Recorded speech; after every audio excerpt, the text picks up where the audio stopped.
से इस वक्त की एक और बड़ी खबर सामने आ रही है, जहां पर लाजपत नगर में डबल मर्डर हुआ है। मां और बेटे की घर में हत्या कर दी गई। घर का मुख्य दरवाजा बाहर से बंद मिला था।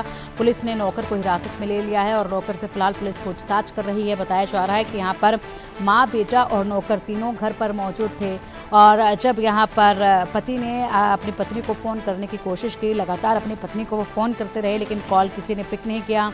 उसके बाद वो अपने बेटे को फ़ोन करते रहे लेकिन बेटे ने भी उनका फ़ोन पिक नहीं किया। तो उसके बाद संदेह हुआ और युवक अपने घर पर जब पहुंचे तो उन्होंने देखा कि घर का जो दरवाजा है वो बाहर से बंद था और जीने में खून के छींटे जो हैं वो पड़े हुए थे। जिसके बाद सीधा पुलिस को सूचना दी गई। पुलिस मौके पर पहुंची और उसके बाद जब दरवाजा खोला गया तो डेड बॉडी वहां पर पाई गई, मां और बेटे की।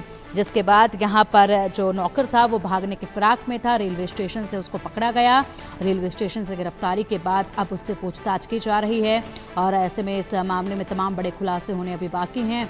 लेकिन बताया जा रहा है कि यहाँ पर जो नौकर था उसके साथ कुछ कहासुनी हुई थी महिला की और इसी के साथ नौकर को डांट दिया गया था। जिसके बाद यहाँ पर शायद आक्रोश में आकर इस तरह के कृत्य को अंजाम नौकर की तरफ से दिया गया है।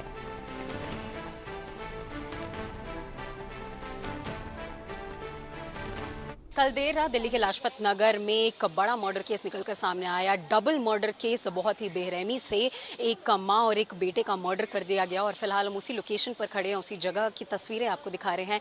ये वो घर है जिसे दिल्ली पुलिस ने फिलहाल कॉर्डन ऑफ कर दिया है और यहाँ पर एक 42 साल की महिला और उसके 14 साल के बेटे का गला रेत कर जो है वो देर रात मर्डर कर दिया गया। और इसकी जो जानकारी है वो पीसीआर को लगभग 9:43 पर देर रात उनके घर के मालिक यानी कि जो उस बीवी के हस्बैंड थे उन्होंने कॉल किया, क्योंकि उनकी पहली जानकारी जो मिली कि वो लगातार अपनी वाइफ और अपने बेटे को कांटेक्ट करने की कोशिश कर रहे थे और जब फ़ोन नहीं उठाया गया उनके द्वारा तब वो यहाँ पर पहुँचे और उन्होंने देखा कि स्टेयर केस पर जो है वो ब्लड स्टेन्स भी नज़र आए। उसके बाद उन्होंने तुरंत जो है वो दिल्ली पुलिस को इत्तला किया और उसके बाद पूरी रात जो है वो इस मामले में इन्वेस्टिगेशन चली और कई टीमों का गठन भी किया गया। कुछ टीमें जो थी वो सीसीटीवी कैमरास को खंगाल रही थी, कुछ टीमें जो थी आरोपी को ढूंढने की कोशिश कर रही थी। तो ऐसे में पूरी देर रात जो है वो सर्च ऑपरेशन किया गया दिल्ली पुलिस की तरफ से और सुबह सुबह जो है मुख्य आरोपी इस पूरे मामले का उसको पकड़ लिया गया है। उसकी जानकारी भी मिल रही है। उसका नाम मुकेश बताया जा रहा है, 24 साल का बताया जा रहा है।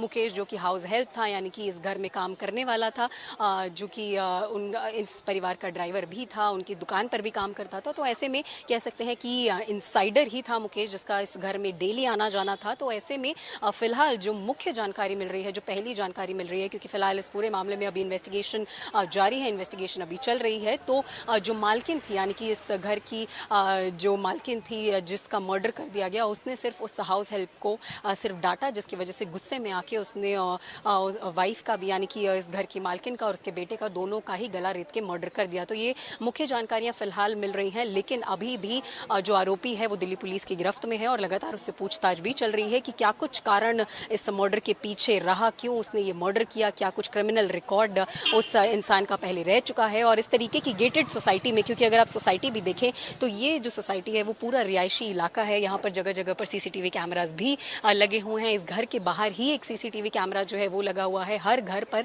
यहाँ पर सीसीटीवी कैमरास भी मौजूद हैं। तो ऐसे में जो आरोपी है उसे तुरंत प्रभाव से कह सकते हैं कि जब इन्वेस्टिगेशन टीम्स गठित की गई तो पकड़ा गया और फिलहाल इस पूरे मामले में जो जानकारियां हैं वो और ज़्यादा अभी आधिकारिक तौर पर दिल्ली पुलिस की तरफ से आनी बाकी है। लेकिन मुख्य आरोपी को पकड़ लिया गया है। इस घर का हाउस हेल्प वो था, गला रेत कर हत्या की गई। ये सब जानकारियां फिलहाल मिल रही हैं, लेकिन थोड़ा इंतजार करना होगा क्योंकि आधिकारिक पुष्टि होने में अभी थोड़ा वक्त है। कैमरा पर्सन दीपक के साथ मैं मेहंदी गर्ग, इंडिया न्यूज़ दिल्ली।